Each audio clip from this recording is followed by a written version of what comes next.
Fantastic. As you can see, this is the live stream. And for any of you that might have followed me for quite a while, back in the day, I didn't have a camera and I didn't really have a computer that was that good at editing. So I used to just go live every single day outside the gym, on my balcony at home. And I used to just get my phone, put it in a little tripod that held it, and I'd go live on Facebook and I'd do Q&As. Now, looking back, I thought that maybe I was, maybe a visionary, maybe charismatic, maybe any of these things. I couldn't understand why I was getting so many sales. And it probably took me about 6-7 years to realize that it wasn't just the nature of turning up every day. It wasn't just the nature of putting out content. There's something quite unique, extraordinary, and dare I say it, attractive to the nature of live streams. If we look at things at the moment, when we look at like Twitch, Kick, all of these things, kids and younger generations are drawn into them where they like to watch their favorite people. But I think when it comes to older people, our generation, we actually love live streams as well. Case in point, podcasts. Now, we don't often see podcasts as live streams, but that's what they are. The same with YouTube videos that are vlogs, they're kind of chopped up, retention edited live streams. People like to see you in a different cadence to normal, because when you make a video that's hyper edited, storyboarded, maybe even you've got a teleprompter that you're reading off, it can feel quite robotic. It can feel almost too perfect. Now, right now, doing this video, a bit like the videos I used to do back in the day, the whole idea was you get to see me in my real form. You now have the ability to ask questions below. And I'm also testing my stream for tomorrow, where I've got a big event, which is a big live stream. Now, I'm going to get onto why that one's so important in a second, but I've taken pretty much every single stage of content creation. And when I look back at the analytics and I look through RevTrack, I can see so many different people actually buy off live streams because they get to see you in your kind of normal form. So today isn't just me testing out my live stream, my setup, looking at how my contrast looks, my latency, and all of those things ahead of tomorrow. I kind of sat here thinking, why am I doing these? And it's because people love to see that. They love to be able to jump on, ask you questions in real time, because anyone can put something into ChatGPT. That's the point I'm trying to make. So if you're a content creator, if you're an accountant, if you're a lawyer, if you're a physiotherapist, if you're any of those things, the ability to go live and the ability to get asked a question about corp tax or about the ACL or whatever it is, and be able to give your expert opinion in real time, I think makes you a lot more believable. Because we now live in an era where the barriers to potentially going on ChatGPT, putting in a script, putting it on a teleprompter are just far too easy. If you are curious to turn up tomorrow night for the big live stream, I've put a link to that in the description. There's also going to be a link in that to the Black Friday offer that's currently running. And another reason is that I wanted to do this is I'm very soon, over the next few days, going to start showing you how to do these live streams and how to make them effortless. For me, all it means I've got to do is turn up, plug in my camera, plug in the microphone, and talk and speak and give people the opportunity. Now, I'm running signups for tomorrow night. Tomorrow night, I think we've got 5,000 email addresses. So even if we were to think of it this way, this is being real pessimistic. If we're looking for a 1% sign-up rate, that's pretty much going to sell me out for the rest of the year in the business mentorship. I read something recently about Iman Gadzi where he is, I think he's got 500,000 sign-ups and he's trying to get a closure rate of 1.5% on a $1,500 course, and that'll make him like $11 million. You might have to check my maths. But if you can get enough signups, run enough lead magnets, and again, if you think about doing a live stream or live webinar just like this one, where you guys have the opportunity to ask me anything about live streams, you can then give someone of value for their email address in return. So it's really important that you guys become comfortable, familiar, and maybe even increase the cadence of doing these. I've definitely become pretty lazy because since having my son, the opportunity to get up early, do a live stream, ask people questions, it's become a lot more difficult. Or I tell you what, the truth is, it's probably been easier to find a reason to not do them. But within my businesses now, I'm going to start trying to bring the live streams back a bit, where you can just give the ability for someone to listen for a while. And again, let's say we talk here for 25 minutes, half an hour today. there's something that I've been saying to people, the effect of YouTube. I call it the shoulders down effect. So if you go to Norway, there's a direct translation that when they go to the countryside and they like relax or whatever, they go let their shoulders down. And that's what we're trying to do. We're kind of trying to de-stress. And I have this theory that some people, when they're on their phones, shoulders are up, they're like scrolling, they're waiting for something good, they need some dopamine hits coming through, whatever it is. And then eventually when they find a really good video that they like, they kind of turn the phone around and then they let their shoulders relax. And if you could do like a really good live stream on a certain topic, like this is like Inception if you think about it, because it's a live stream about live streams, you give someone the opportunity whilst they're cooking dinner to just put the phone down and relax and listen. And even potentially this video in 1 day, 2 days, 5 days or whatever, someone's going to be chopping up onions in the kitchen and they're just going to turn the phone on its side and they're going to be able to do that. So some of the questions here. Shout out to YouTube for dropping this on my homepage. Cool. That's again another good effect of having it. Jane, because of you, James, I've exceeded 200 videos. I'm hoping I'll become ridiculously lucky as the go with wills and probate lawyer based on the business mentorship with you. Thanks for what you do. Again, this is probably one of the main things that we get people to do inside the mentorship is just increase the volume of the amount of content they're putting out. So let's say you do 2 pieces of content a week. You will get a certain amount better in a year. But if you can go from 2 pieces of content to 4 pieces of content, you're going to exceed that rate or do the same level of growth in 6 months. If you can go to a piece of content every day, I think there's another huge benefit for that. Even if it's not an amazing piece of content. Let's look at Adam Sullivan, for instance. At the moment, he's spending a lot of time just picking up his iPhone, going onto Instagram, pressing the plus button, creating a reel, just recording to phone. We're almost seeing like a U effect now where people have gone into these massive high productions and they're coming back to just hitting volume. Again, any of you that are kind of in the bodybuilding muscle growth scene, it's very difficult to find anything that's going to beat volume, pure volume, right? Where most people might have a lag in body part, you don't look to change the strength curves or put them on complex machinery, you might just increase the volume.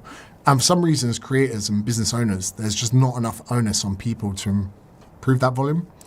Louis, bought Ed's course after listening to your podcast. Him, great episode, podcast is sick. Thank you very much. I'll be going to Ed and saying to him, oi, mate, where's my kickback?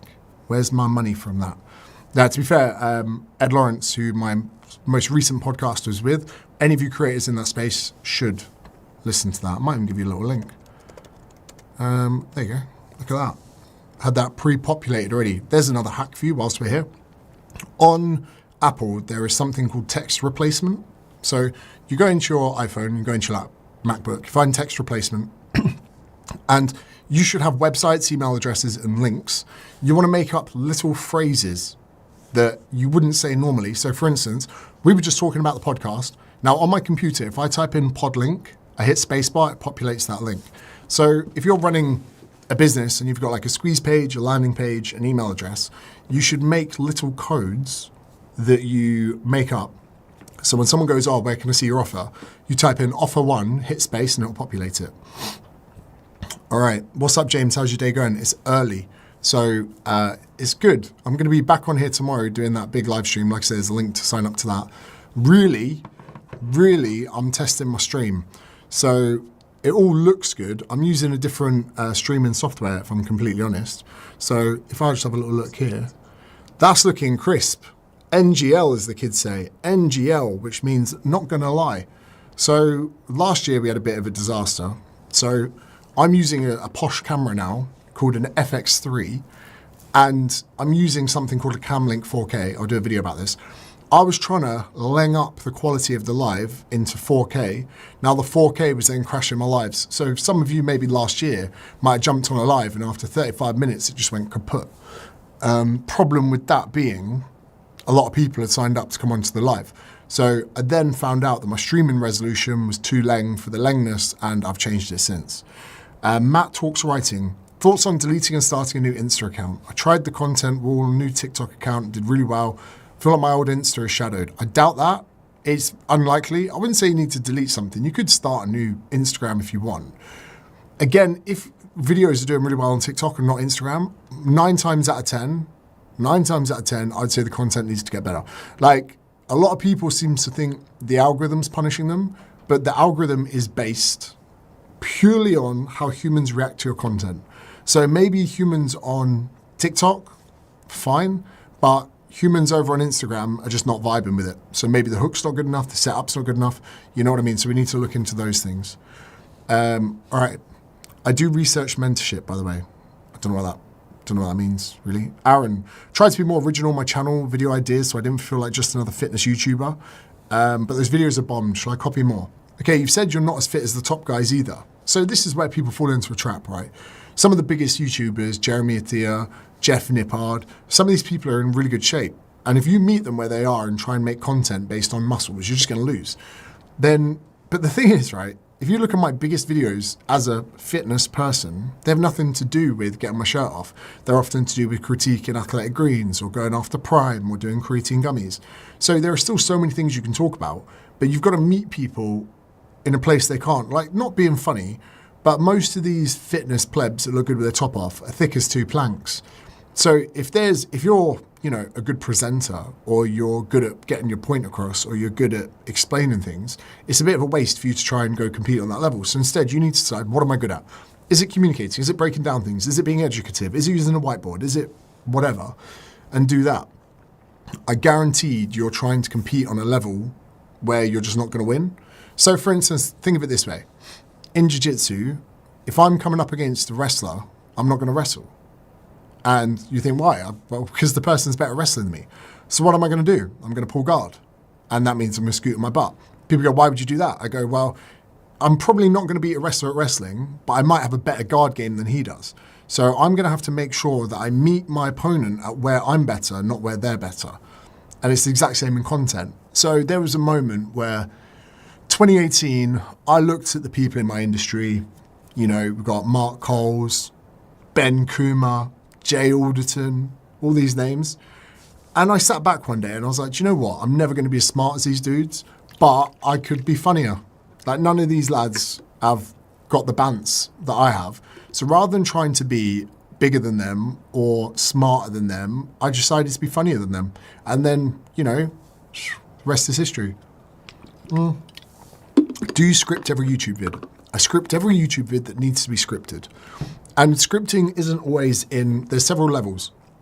So you can script something word for word, cool, but then the amount of time you have to spend preparing the video becomes massive, although the result's pretty good.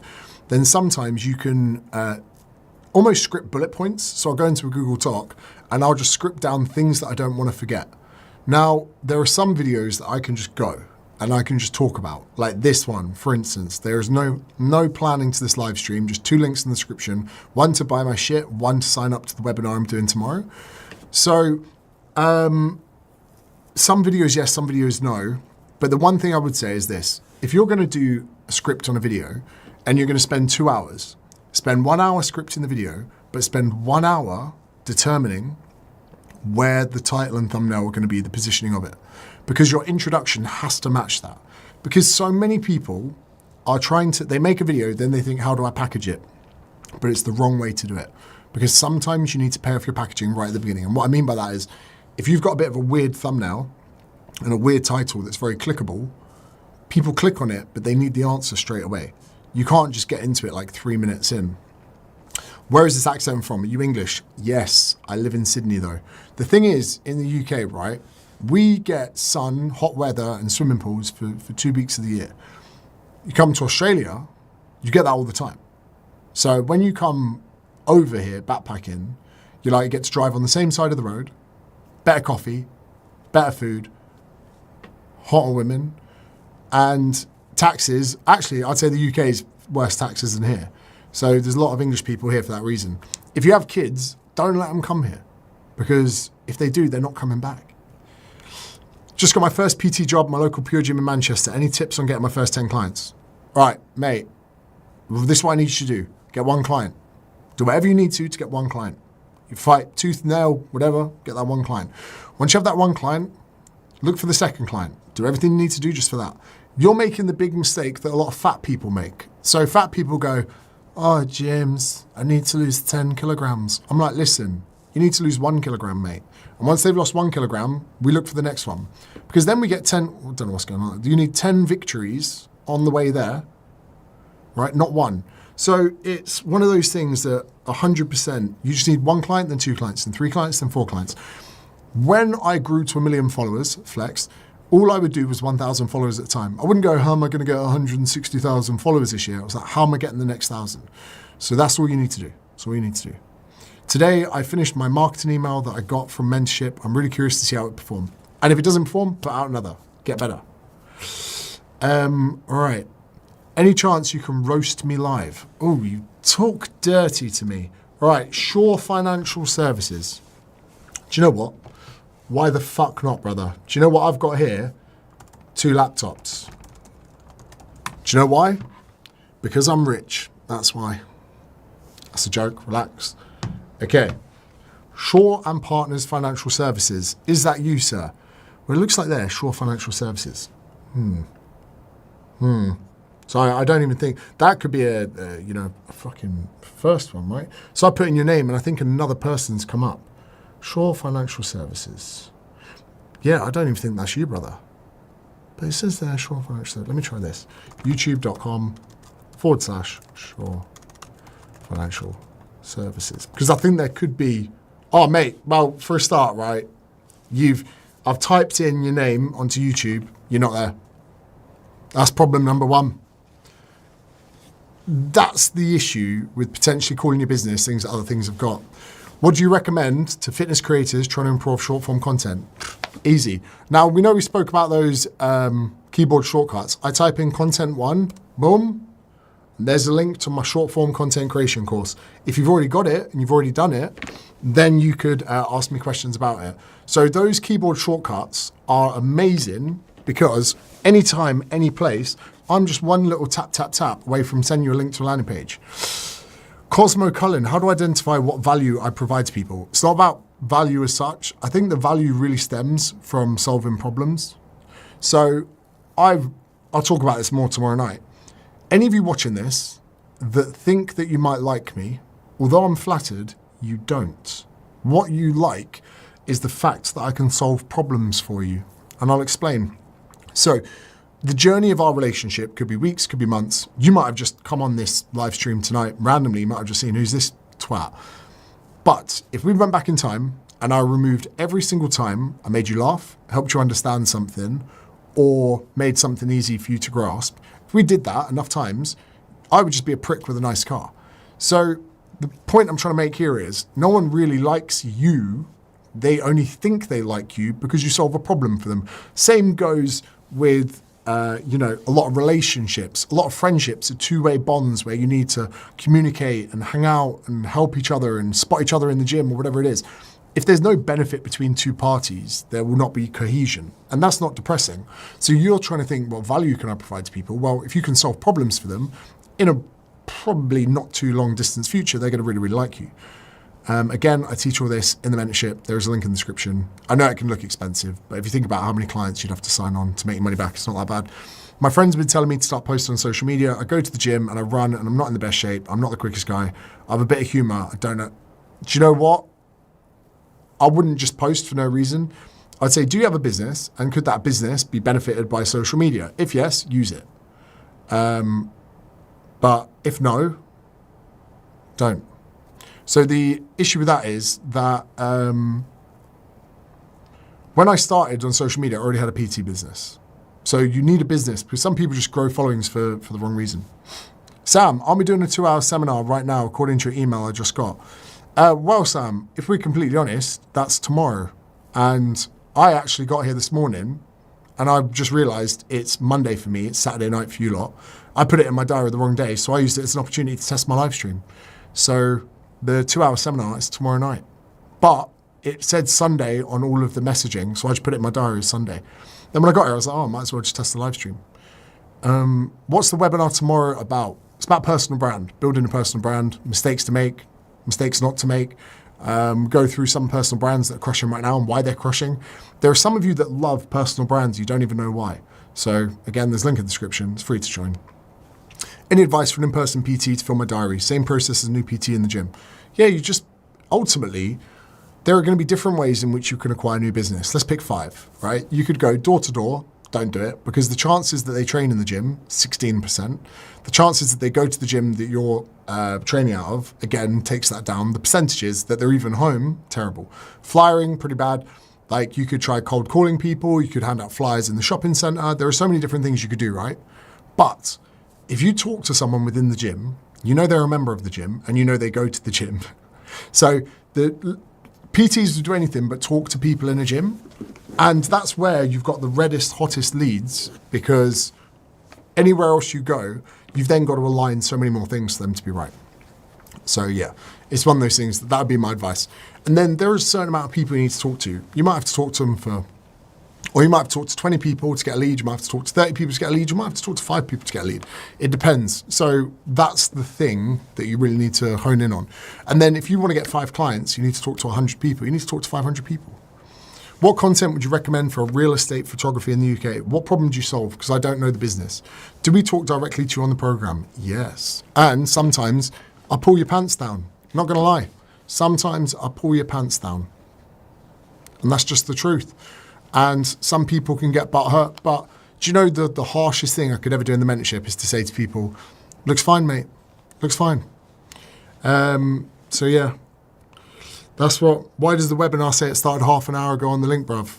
I don't know. And do you know what? I'm going to fire this across to my manager right now. All right, hold on one sec. All right, one sec. I'm going to put that there. Whole world's going to see it. All right.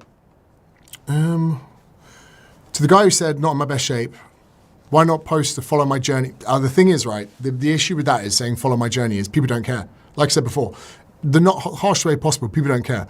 If you had done a journey, you're like, I've lost 30 kilograms, this is how I did it. People care because they might want to lose 30 kilograms. But if you go, join me on my journey where I'm going to try and do something, people go, I don't care. Metricate, you coach so many physiotherapists in your mentorship. How's the success been for them? Yeah, do you know Zachary Couples? I've been helping him out a bit, but he was already a weapon before. Didn't you say when you started as a personal trainer in Bracknell that you got the email of every member in the gym? Yeah. First day at work as a PT, I went to the manager's office. I said, can you introduce me? So I didn't make a sales email. I just emailed all the members and said to them, hey, would it be possible to introduce myself? I'm James, personal trainer. If you need anything, come talk to me. I think I got like 10 clients from that, maybe more. What do you think of my niche? I help ambitious young men, 18 to 25, with anxiety, take control of their minds so they can lock into deep distraction-free work. It's a difficult one, mate. Men 18 to 25 often don't spend that much on those things, as far as I'm aware. You know, if I'm an anxious, ambitious young man between 18 and 25, I'm probably going to go to the gym, probably going to go creatine, probably going to, do stupid workouts. I don't know if I would go in that direction, but I could be wrong. Who's paying for it? How much does it cost?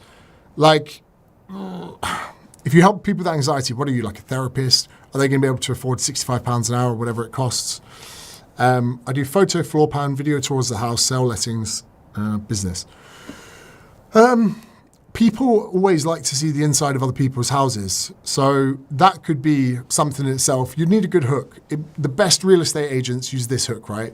They go, what can $2 million buy you in Rose Bay? This is what $7 million can buy you in Rose Bay. This is what £2 million will get you in Notting Hill. By saying that, you give people all the advice they need to whether or not they want to watch. And in most cases, people will stay around and watch it. So that's it. I signed up for the mentorship. There's one without the Discord. That's the bit I think would help me. I don't suppose is the way I can. Yeah, so email me, Shaw Financial Services. I'll give you a link so you can jump in. Metricate. Once I'm done qualifying as a physio, I'm planning on going private and doing your mentorship to succeed. Lovely. When walking the gym floor, how would you approach people? What would you say? There's loads of different ways you could do this, but it has to be congruent with who you are and what you do, what type of person you are. The hardest thing is some people have got headphones in, they're just enjoying their workout. Don't do the old, take your headphones out. Take your headphones out. Take your headphones out. Don't do that. People are coming, go in. Hey, you're right. How you going? You might just say to people like, oh, what are you training? Oh, I'm doing Olympic lifts today. You go, Olympic lifts, what sport do you do? They go, I play rugby. You go, oh, Sam, cool. Who'd you play for? Oh, Reading Enzians, sick guy. Anyway, enjoy your workout. Then the next time you come past, you might then go away and study a few movements in the gym. Next time you see that person, you go, hey mate, did you know if you're doing split squats, you can actually raise the toes onto a plate and that will create you some stability in the bottom of the foot. Seeing as you're a rugby player, you're running a lot. I've seen some strength and conditioning coaches. Next time you do it, just give it a go. then suddenly they go, fuck, that guy knows what he's on about. Then that person, that rugby player, might not be the person that you do business with. You come past, third time you speak to them, hey mate, how'd you go with those split squats? Oh mate, so difficult. Cool. Look, you're a big able young man. I'm sure you know what you're doing. If there's anyone in your network who needs coaching, you pass on my number. Oh, actually, do you know what? My missus is looking for a PT. Do you reckon you could go through some sessions? Oh, my mum's actually coming back from a hip fracture. Like, whatever it is. It's not always just trying to sell to that person. It's to prove to that person that you've got knowledge that people need. So, there's many ways you could do it. You pretty much want to just show people that you're there to help. You're here to, value. You're not going to go help someone get the cable at the right height on a rope pulley and then say, hey, do you want to give me £60 an hour? So it's one of those things, Yeah, I know, but I'm 19 myself, so I don't know if I can target people older than me. Mate, I'm not a therapist, but I've struggled with my anxiety. Look, mate, the issue, and I've read over 280 books on psychology, right, well, if you've read 280 books on psychology, go make a YouTube video. I've read 280 books on psychology. This is what I've learned. But if you're 19, bro, I don't think you're an authority in anxiety because you've got over your own, if you know what I mean. I'm not being harsh here. But if my next door neighbour had got rid of genital warts, it doesn't mean he can just open a practice and help people get rid of genital warts. You know what I mean? So it's one of those things. Would your program work for me as a maths tutor planning to run a group program style? Yeah, and do you know what? If it doesn't, message me in private in the next 3 months if it's not working out for you, and I can just refund you. Because I reckon it could. I would like to help more people like that. We've got some people in here already. For me, I would love you to be active on YouTube. Maybe a kind of video that parents and the child could go through, and then just have some call to action, some good lead magnets. What do you think of my niche? Train youth athletes in strength conditioning. And also helping their parents lose weight. All right, if they're young athletes and they need strength conditioning, they're probably going to be in a club setup or an academy setup. That's the issue. If they're that good at sport, probably that's going to be taken care of. Helping the parents lose weight, I like it, but who are you marketing to? Are you going to go for the parents and get the children, go for the children, get the parents? Just a very difficult one to go for. Okay, my insights are showing 18 to 24 males, 95%. Shall I make that my niche? Even though most young men have no money. If you want to change your insights for who's watching your content, change the content. Again, a lot of PTs fall into the trap of making bodybuilder content because they think that's just going to do well. I don't know without knowing more about your business, I'll have to say. Can you give feedback on someone's Instagram? I've got clients which have been managing for 6 months. I can do this in the Discord, mate, but it'd be quite difficult for me to do here. How did you know you created a subprime audience on your main channel? When we launched Newtonic. That's how I know, Ethan. So the day we launched Newtonic, we did a launch video, although it was a little bit pooey. I won't lie to you. It was a little bit too cheesy for my liking. And I couldn't believe the amount of hate we were getting. I was like, oh, sound, just put nearly $500,000 into this to launch a product. But I think a bit of that, I knew that there'd be some neggy comments, but I was like, look guys, I've never done a paid ad in my life. I've created something that I think is really cool. Why am I getting so much hate? And I realized that a lot of that audience, they weren't there to support me or to like, see me on my mission. They were like, mate, go back to creating videos tearing people down, yeah? Oi, we don't follow you to sell your own stuff. We follow you to take down AG1, mate. So, yeah. Do you have content creation advice for very technical niches like programming, game development? Is there content already dominating in that field online? If so, you can do it because they're doing it. Again, for this stuff, you probably don't need that many views. I guarantee if you had a very complex video on YouTube that had 1,200 views, you could probably snag a few clients from it if you had call to actions in the right places. All right. Hi, James. Have you ever considered offering Newtonic shares for purchase on a platform like Crowdcube? No idea what that is, mate. Sorry. I did make a video about that already. How did it do? Why are you not watching the rugby? Don't. I'm testing my live stream, that's why. How do I get access to the Discord? The link for the business mentorship is in the description. If you've got the IP only one, try and drop me an email. If the niche isn't good and I don't have authority, it's about what I've spent the last 4 years obsessing about. What the hell should I do now? Well, get a qualification, that'll help. Because again, if someone said, hi James, I'm going to be operating on you today, oh fantastic, just to let you know, I'm not a doctor, but I have read 200 books about being a doctor. You'd be like, get the fuck away from me. That's where I'm going with that, you know what I mean? Okay. Okay. Can you help me? I've been having some sort of success on my landing pages, still doesn't convert directly to sales. I've been using the forms, contact them after that. That's working now. Maybe don't use forms. If I was you, mate, I really don't like these forms. Have a landing page, tell them what it is, have a heading, have a subheading. I've just done a video about this week on YouTube. What it is, why they need it, what they get, how to pay, why to believe you. If you put those things in, you'll get a conversion. And often, mate, the conversion's only 1 to 2%. And then that shows that a lot of you actually need to be sending more traffic to websites. All right, so stream's looking good. We hit the half-hour mark. For those of you that want to join tomorrow night, there'll be a link in the description. For those of you ready to go to the business mentorship, you can click today. As of today, I think we have about 49 spaces left for the year. So I hope that you can be one of them. Thank you very much for tuning in. I'll catch you guys in a bit. Bye-bye.